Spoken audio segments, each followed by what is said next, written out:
Banyak ayat-ayat Al-Quran yang sudah kita hafal, bahkan sering kita dengarkan. Tapi sedikit di antara kita yang coba engah. Mereka terus saja dalam kelalaian, sehingga nanti pada saat tiba hari menyesal, tidak ada lagi cara untuk menyelamatkan diri mereka. Bukankah Allah yang maha besar telah berfirman dalam surah Zalzalah, surah nomor 99 ayat 7 sampai ayat 8, A'udzu billahi minasyaitonir rajim, "Faman ya'mal mithqala dzarratin khairan yarah."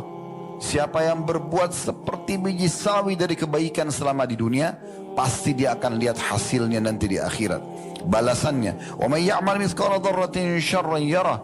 Dan siapa yang berbuat seperti biji sawi dari keburukan dan pelanggaran, tidak sempat dia taubat di dunia, pasti dia akan jumpai juga dengan hukuman-hukumannya.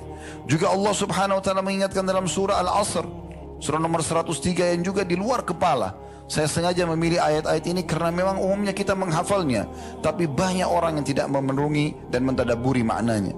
Allah SWT berfirman, A'udzu billahi minasyaitonir rajim, "Wal 'asr." Demi waktu kehidupan kalian di dunia itu, maksimalkan. Innal insana lafi khusr. Manusia banyak rugi, menyesal mereka. Illa alladhina amanu wa amilus salihat. Kecuali satu keadaan, orang-orang yang beriman dan sibuk dengan amal-amal saleh. Wa tawasaw bil haqq, saling mewasiatkan kebenaran ini. Wa tawasaw bis sabr, saling menasihati juga, mengingatkan agar sabar. Sedikit saja waktu di dunia, toh kita akan meraih hasilnya nanti di akhirat sana. Kalau kita berbuat kebaikan, beriman dan amal soleh, kita akan panen dengan masuk di surga. Namun kalau kita buat kejahatan, maka pasti akan ada ancaman-ancaman dan hukuman. Bukankah juga Allah SWT mengingatkan dalam surah Al-Infitar, surah nomor 82 ayat 13 sampai 14, A'udzu billahi minasyaitonir rajim.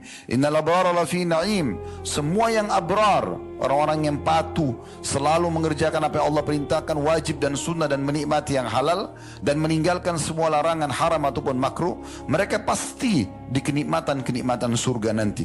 Wa innal fujjara lafi jahim. Dan orang-orang yang fujar, suka membangkang, meninggalkan kewajiban-kewajiban, melakukan kemaksiatan, pasti masuk ke dalam neraka jahannam. Saudaraku seiman, belum cukup kita harus ambil pelajaran dari Fir'aun yang sekarang hanya tinggal mumi, dan setiap orang di antara kita bisa melihat muminya, bahkan bisa mendatangi langsung museumnya.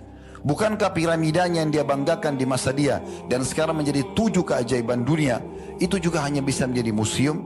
Mana dia dengan perkataan dia yang dia banggakan di depan orang-orang Mesir pada saat itu, dan Allah kekalkan dalam Al-Quran, "Ana rabbukumul a'la." Aku adalah Tuhan kalian yang maha tinggi.